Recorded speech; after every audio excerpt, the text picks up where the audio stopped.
عزیزو، خدا کا کلام کہتا ہے کہ پس خدا جہالت کے وقتوں سے چشم پوشی کر کے اب سب آدمیوں کو حکم دیتا ہے کہ توبہ کرو۔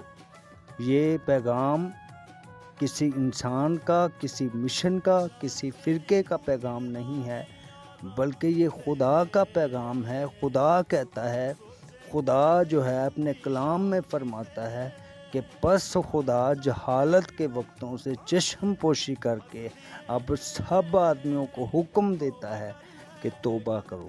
یہ توبہ جو ہے اس کا مطلب یہ ہے کہ دنیا سے، گناہ سے پھرنا اور خدا کی طرف رخ کرنا، یا خداوند کے بیٹے یسوع پر ایمان لے کے آنا، اسے اپنا شخصی نجات دہندہ قبول کرنا، اور اس بات کا اقرار کرنا کہ میں گناہ کے اندر پیدا ہوا، جیسے زبور نویس کہتا ہے کہ مینوں وچ گناہ دے جمیا میری ماں۔ جتنے انسان پیدا ہوتے ہیں وہ گناہ کی حالت میں پیدا ہوتے ہیں، اور کلام میں لکھا ہے ایک آدمی نے گناہ کیا، گناہ کے سب سے موت آئی، اور یوں موت سب آدمیوں میں پھیل گئی کیونکہ سب نے گناہ کیا، اور سب نے گناہ کیا، سب خدا کے جلال سے محروم ہیں۔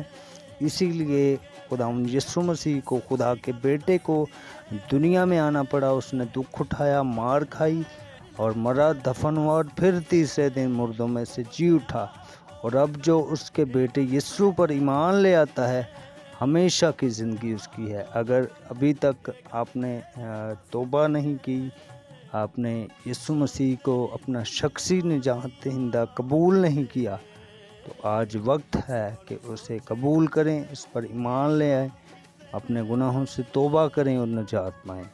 God bless you.